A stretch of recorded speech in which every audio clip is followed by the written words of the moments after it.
முன்னோர்களுக்கு இறந்துட்டாங்கன்னா எத்தனை பிண்டம் கொடுப்பீங்க? என்னங்கய்யா? 3 பிண்டம். நீங்கள் எதை சொல்லுங்கம்மா? அம்மா நீங்கள் 21 பிண்டம். அப்புறம் வேறங்க? சரி, நீங்கள் என்ன பண்ணுறீங்கன்னா, இது யாருக்கு வேணாலும் நீங்கள் சொல்லி அவங்களோட அடிவேரில் இருக்கக்கூடிய கர்மாவை நீங்கள் சுத்தப்படுத்திடலாம். சரிங்களா? இப்போ நீங்கள் என்ன பண்ணுறீங்கன்னா, இதை எழுதிக்கிங்க. நல்லது தான்.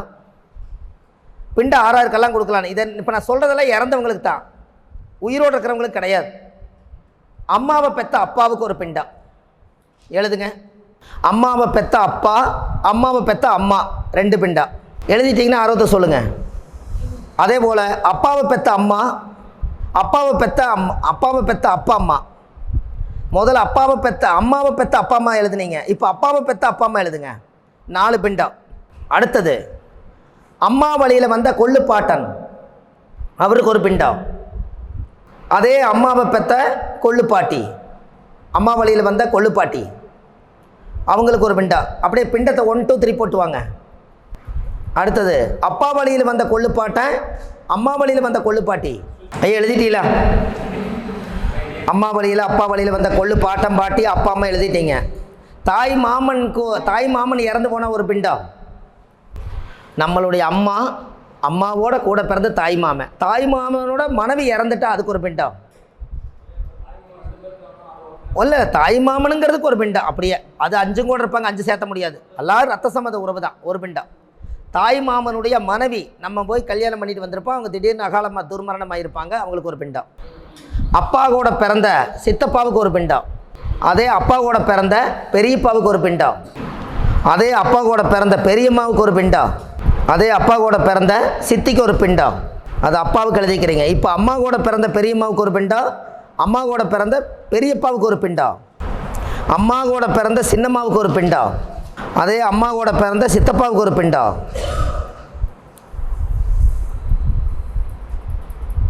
நம்மளை பெற்ற அப்பா அம்மா இறந்துட்டாங்கன்னா அவங்களுக்கு அப்பாவுக்கு ஒரு பிண்டம், அம்மாவுக்கு ஒரு பிண்டம். நம்ம கூட பிறந்த பெரியண்ணனுக்கு ஒரு பிண்டம், அவர் கூட வாழ்ந்த பெரிய அண்ணிக்கு ஒரு பிண்டம், தம்பிக்கு ஒரு பிண்டம், தம்பியோட வாழ்ந்த மனைவிக்கு ஒரு பிண்டம். இவங்கெல்லாம் ஒவ்வொருத்தர் தம்பி இறந்து போயிட்டாருங்க, அப்படி இல்லைன்னா தம்பியோட சம்சாரம் இறந்துடுச்சுங்கிறாங்கல்லங்க. இதெல்லாம் நாம் போய் பொண்ணு கட்டின மாமனார், அவர் இறந்துட்டா மாமனாருக்கு ஒரு பிண்டம், மாமியாருக்கு ஒரு பிண்டம். நம்ம கூட பிறந்த அக்கா திடீர்னு துர்மரணம் ஆயிட்டா அக்காவுக்கு ஒரு பிண்டம், அக்காவுடைய வீட்டுக்காருக்கு ஒரு பிண்டம், தங்கைக்கு ஒரு பிண்டம், கூட பிறந்த தங்கச்சிக்கு ஒரு பிண்டம், தங்கை கூட வாழ்ந்த வீட்டுக்காருக்கு ஒரு பிண்டம். மொத்தம் எத்தனை எழுதிக்கிறீங்க ஐயா? 30 வந்துச்சுங்களா? 29ஆ?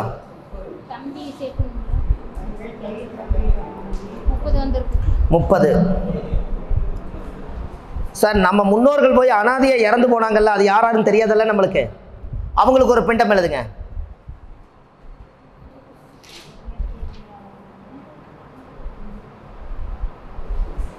முன்னோர்கள் நம்மளோட தாத்தா பாட்டி, அவருக்கு மேலே மூலாதிகள் எங்கேயோ போய் வியாபாரத்துக்கு போன பக்கம் அனாதையாக இறந்துருப்பாங்க, அதுக்கு ஒரு பிண்டம். தர்ம பிண்டம்னு ஒன்று இருக்குது, தர்ம பிண்டம்னு சொல்லுங்கள். தர்ம பிண்டம்னு என்னன்னு தெரியுமா உங்களுக்கு? நம்ம வீட்டில் வளர்த்துன நாய், குதிரை, ஆடு, மாடு, கோழி, மீன், குருவி, லவ் பேர்ட்ஸு, காக்கா, இது எல்லாமே ஆசைப்பட்டு நீங்கள் வளர்த்துனீங்க. அந்த ஆத்மாலாம் உங்கள்கிட்ட வாழ்ந்துட்டு இறந்து போச்சு. அவங்களுக்கு நம்ம கூட நட்பாக வாழ்ந்து யாருன்னே தெரியாதவங்க நட்பு உருவாக்கி வச்சவங்க, மரம் செடி கொடி எல்லாத்தையும் போய் அழித்தது, இது எல்லாத்துக்கும் சேர்த்து மொத்தமாக தர்ம பிண்டம்னு ஒன்று போடுங்க. எத்தனை வருதுங்க ஐயா? Very good. 32 பிண்டம் வருதுங்களா? நீங்கள் எவ்வளோ சொன்னீங்க? 21 வரைக்கும் சொல்லியிருக்கிறீங்க. 32 பிண்டம். சரி, இதில் ஒரு ரகசியம் இருக்குது. இத்தனை பேர்த்துக்கும் நீங்கள் பிண்டம் கொடுத்தா உங்களுடைய மூதாதிகள் அத்தனை பேர்த்துக்கு நீங்கள் வாழ்க்கையில் ஒரு நாள் அதுக்கு சம்மந்தப்பட்டவங்க போய் இவ்வளவு பேர்த்துக்கு நீங்கள் ஒரு பிண்டம் கொடுத்தீங்கன்னா இத்தனை பேர் உங்களுடைய ரத்த சம்பந்த உறவில் தானே வர்றாங்க. இத்தனை பேர்த்துக்கும் 32 பிண்டம். சரி ஐயா, இந்த 32 பிண்டத்தை இது எங்கே கொடுக்குறாங்க அப்படின்னா கயாவில் தான் இதை கொடுக்குறாங்க, வேற எங்கேயும் கொடுக்கல. சரி, இங்கே அந்த பிண்டத்தை பிணைஞ்சு எந்த இலையில வைப்பாங்க ஐயா? பிண்டத்தை பிணைஞ்சு எங்கே வைப்பாங்க, எந்த இலையில வைப்பாங்க? வாழை இலையில. ஆனால் முறையாக பார்த்தா தேக்கு இலையில் தான் வைக்கணும். அது ஏங்க தேக்கலை? இத்தனை பேர்த்தி நீங்கள் தேக்கி வச்சது தேக்கலை, புரிஞ்சுங்களா? தேக்கி வச்சது தேக்கலை. சரி, பிண்டம் எதில் கொடுப்பாங்க? மாவு, பச்சரிசி மாவில் கொடுப்பாங்க. கயாவில் எதில் கொடுக்குறாங்க தெரியுங்களா? கோதுமை மாவில் தான் கொடுக்குறாங்க. சூரியனுடைய கர்ம வழியாக இருந்தால் சூரியனுடைய தானியம் என்ன? அப்போ நீங்கள் எப்படி இது சொல்கிறது? கோதுமையை உருண்டை பண்ணி அதில் எள்ளு பிணைஞ்சு 32 பிண்டம் கொடுக்குறாங்க. இந்த 32 பிண்டத்தையும் கொடுத்து இத்தனை வேர்த்தியும் சேர்த்து எல்லாத்துக்கும் ஒரு பிண்டம் கொடுத்து அது மேலே மஞ்சள் வச்சு அதுக்கு பொட்டு சந்தனமெல்லாம் வச்சு அவங்களுக்கு வாழைப்பழம் வச்சு தர்பை வச்சு முறையாக தீபாரதனை காமிச்சு 32 பிண்டத்து மேலே கையை வச்சு சக்கரமாக வச்சு பூஜை பண்ணி, ஆண்டவனே இது யார் செய்த பாவனை எனக்கு தெரியாது, என் முன்னோர்களெல்லாம் இப்படி இறந்து போயிருக்காங்க, இந்த ஆத்மாவெல்லாம் என்னுடைய குடும்பத்துக்குள்ளே சாந்தியாகட்டுன்னு நான் செய்கிறேன், இனிமேலாவது என்னுடைய வம்சாவளிகளுக்கு இதை தொடரக்கூடாதுன்னு சொல்லி இதுக்கு ஒரு பூஜை பண்ணுறாங்க. இது நீங்கள் யாருக்கு வந்தாலும் இப்படி சொல்லலாம் கயாவில், புரியுதுங்களா ஐயா?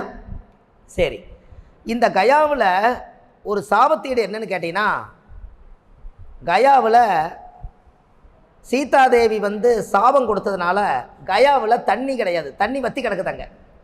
அங்கே கயாவில் தண்ணியே கிடையாது. அப்போ இந்த கரைக்கிறதுக்கு எங்கே போகணும்? போக முடியாது இல்லைங்களா? அங்கே என்ன பண்ணுறாங்கன்னா, கயாவில் இருக்கிறது விஷ்ணு தான், கயாவில் இருக்கிறது விஷ்ணு.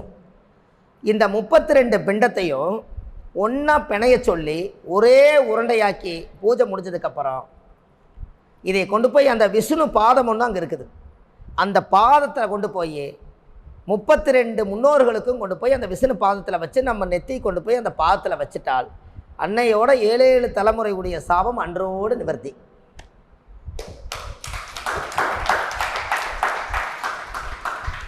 அதில் அங்கேயே நான் ஜோசியத்தில் ஒரு பரிகாரம் எடுத்தேன். என்ன எடுத்தேன்னா, இதை சொன்ன உடனே ஐயா இதெல்லாம் மோட்சத்துக்கு அனுப்புகிற ராசி என்ன ராசி? மீன ராசி. அங்கே என்ன கிரக நீசம்? புதன் நீசம். அது எந்த நட்சத்திரத்தை நீசமாகறாரு? அம்மா உத்திரட்டாதி ரேவதி அங்கே தானே பிறந்திருக்குது ஐயா, உத்திரட்டாதி ரேவதி அங்கே தானே இருக்குது. சனி கர்மாவை கொண்டு போய் எந்த ராசியில் வைக்கிறீங்க? மீனம் என்பது மோட்ச ராசியில் கரைக்கிறீங்க, கரெக்டுங்களா? அப்போது மேசத்தில் இருந்து மோட்சம் 12ஆம் இடம் என்பது மோட்சஸ்தானம். அப்போ அங்கே யார் புதன் நீசமாகிறார்? யாருக்கிட்ட போய் சரணாகதி ஆகணும்? விஷ்ணு கிட்ட. அந்த அந்த மீனம் உறுப்பில் என்ன இடங்கய்யா? பாதம். அதனால் விஷ்ணுவுடைய பாதத்தில் கொண்டு போய் இந்த முன்னோர்களுக்கு கொண்டு போய் பிண்டம் கொடுக்குறீங்க, அதுதான் கயா. எப்படி? அதில் நீங்கள் சொன்னீங்க பார்த்தீங்களா, கன்னி செவ்வாய் கடலும் வத்துன்னு சொன்னீங்கல்ல, அதில் கண்ணியில் செவ்வாய் இருக்கோ இல்லையோ, அந்த கன்னி விட்ட சாபம் நேர் 7ஆம் பாவம் நீசபுதன் உச்சபுதனை பார்க்குதா? அங்கே அஸ்த நட்சத்திரம் சந்திரன் இருக்குதா? அங்கே பார்க்குற பார்வையில் அந்த மோட்சத்தில் அந்த கன்னி செவ்வாய் கடலும் வத்துங்கிறது அங்கே கடல் வத்தி இருக்குது, பார்த்துங்க. அப்போது அந்த மகாவிஷ்ணுவுடைய பாதத்தில் கொண்டு போய் அத்தனை பிண்டத்தை ஒன்றாக்கி ஒரே உருண்டையாக வச்சா அங்கே அதோடு அந்த கர்மம் முடிஞ்சுது. இது நம்ம அனாதிபாடியெல்லாம் நாங்கள் எடுத்து அடக்கம் பண்ணுறதுனால அந்த 32 பிண்டத்தை நான் போன வாரம் கொடுத்துட்டு வந்தேன். அப்போ இன்றைக்கி அந்த அனுபவம் நம்மளுக்கு கிடச்சிருச்சு. என்ன அது? சூரியன்னா கோதுமை, சூரியன் என்ற நட்சத்திரம் அப்பா வழி கர்மா, சூரியன்னா கோதுமை மாவில் தான் உருண்டை பிடி சொல்கிறாங்க. பரவாயில்லையே, இது கரெக்டான வழியாக இருக்குது. தேக்கு இலை நம்மளை பூரா தேக்கி வச்சு இத்தனை கருமாவையும் தேக்கலையில் வச்சு பிணைய சொல்கிறாங்க. இது எல்லாம் அங்கே பரிகாரமாக பார்த்தேன். இன்றைக்கி இது சொல்கிறதுக்கு உங்களுக்கு சௌகரியமாக இருக்கா இல்லையா? சரி, நீங்கள் ஏதாவது ஒரு கோயிலுக்கு இனிமேல் போனீங்கன்னா, நான் ஒரு விஷயத்தை கண்டுபிடிச்சி எல்லாத்துக்கும் சொல்லிட்டு வரேன். இத்தனையும் ஒரு திதி கொடுக்கும்போது, ஒரு கோயிலுக்கு போகும்போது, ஒரு சாமி கும்பிடும்போது நான் ஒரு விருத்தம் சொல்லுவேன். நான் சொல்கிறேன், அப்புறம் நீங்கள் எழுதுங்க. முற்பிறவியில் செய்த பாவங்கள் எழுதாதீங்க. உடனே நோட்டு பேனாவை எடுத்தீங்க. நான் பார்த்தேன். முற்பிறவியில் செய்த பாவங்கள் எப்பிறவிக்கும் தொடராமல் இருக்க இப்பிறவியிலேயே என் தந்தை வழியில் வந்த கர்ம வினைகளும் தாய் வழியில் வந்த கர்ம வினைகளும் நான் இந்த பூமிக்கு தாயுடைய கருவறையிலிருந்து பிறக்கும்போது கொண்டு வந்த கர்ம வினைகளும் இன்றோடு நிவர்த்தியாகட்டுன்னு ஒரு தீபம் போடுவேன். எப்படி?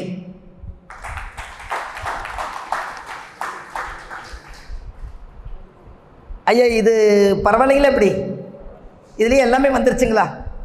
இதை நீங்கள் எழுதி வச்சு ஒரு கோயிலில் எந்த சாமிக்காக இருந்தாலும் இதை சொன்னால் உங்களை விட்டு இந்த கர்மா போயிடுமா? சரி, இப்போது உங்களவே சொல்ல சொன்னால் உங்கள் ஜாதகத்தில் இருக்கிற தோஷம் நீங்குமா? என்னங்க ஐயா, உங்களவே சொல்ல சொன்னால் இந்த தோஷமெல்லாம் நீங்குமா?